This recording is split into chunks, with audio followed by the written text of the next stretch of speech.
It's a dessert usually reserved for your favorite Mexican restaurant menu. Fried ice cream, right? We all love it. Well, today that warm, crispy crunch around cold ice cream is coming to the Studio 5 kitchen.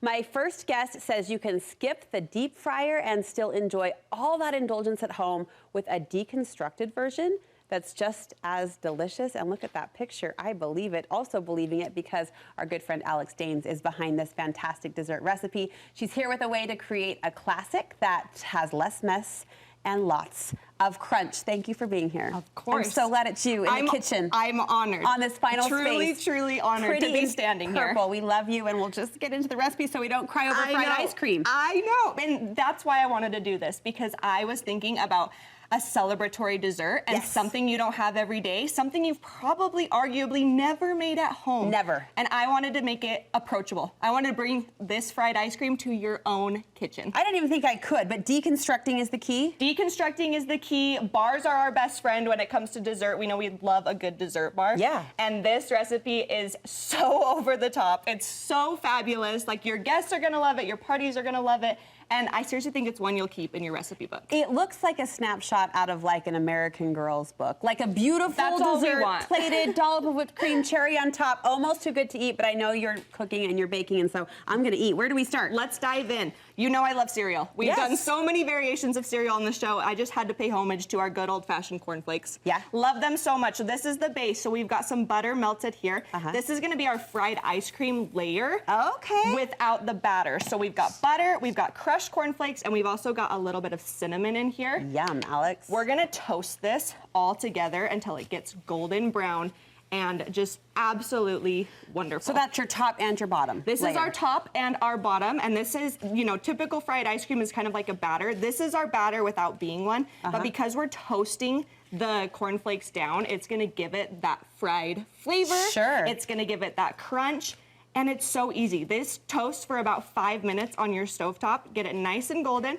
then you're gonna pull it from the heat, and you're gonna put it back in your bowl, and you would stir in a little bit of granulated sugar. Dare I say even better than a fry, because you've got butter instead of oil. We've got butter, sugar, plus the cinnamon. I'm feeling this. I know, and it makes your house smell so fragrant. Again, it's so fast, it's so easy, and it tastes so good. We can just throw this in here, because we might as well. Sure.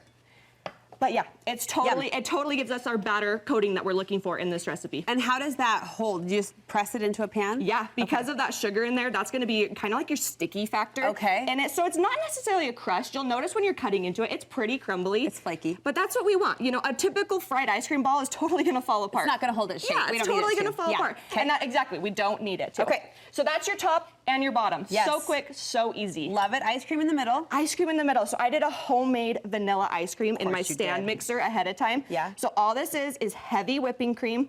We've got sweetened condensed milk. We also have evaporated milk, vanilla, and a little bit of sugar and salt. Fantastic. Into a lined pan? So easy. Into a lined pan, yeah. So we can do it if we want to layer it up. Yeah. Bring her on over. So you would want to half this. Okay. So put half of it here. Half on the bottom. Right in the bottom of this. We're going to spread it out. And you don't have to bake this then, you'll just freeze it once the ice cream is... I don't know if you, do you count a stove as a no-bake? I feel like in the food blogging world, we get that a lot. We're like, it's a no-bake recipe, and then it's like, but you can see here, you kind of like press it in, and it does get sticky. Totally sticky. Then we're gonna take this whole ice cream mixture, and you're gonna notice that this is a lot. For a 9x9, this is a lot of ice cream, but I wanted it thick. Actually, when I was developing the recipe, I doubled the crunchy coating. Because I wanted I just wanted it to be like a party. What's on the bottom of any dessert is always the best. Yes, and you want a big bite of it, right? Like you don't want to skimp on that part. But look how easy this comes together. Topping on top. Sprinkle that on. It's taking it. It's taking it on. There was a little pillow I know. right there. You don't want to do this hot, but I just really wanted to show you really how quickly this comes together. How long do we freeze it? Freeze it overnight, and then here's the kicker, Brooke. You want to serve it with a warm caramel drizzle. Stop. Because that's what's gonna bring back your fried ice cream authentic flavor. Yeah. Because we need the heat. We need to bring the heat back to this dish. And so if you put it with a warm caramel drizzle, dollop of whipping cream, a little maraschino cherry on there. Yes. It is so good, you guys. I cannot wait for you to make this. I'm like giddy about this recipe. I'm getting in here. I know, dive in because Recipe it really... on your website for us? Yes, you can follow me on Alex Daynes, the Alex Daynes on social.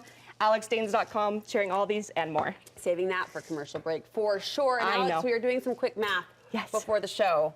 And we're thinking more than 100 cooking moments together, me and you, friend. And 8 years. More than 100 recipes. Oh my gosh, I can't. If 8-year-old Alex could see Alex today, she's just so grateful for Studio 5. She's cooking on TV, and I can't even believe it. So thank you. Oh, you're starting me off, and I just inhaled a I said I wouldn't do it. We watched you become a mama. We're so proud of you, and we love you dearly. Thank you so much, friend. Thanks for all you've shared with us. We'll link you over to Alex's website if you aren't following already. Of course you are, and this recipe is waiting for you there.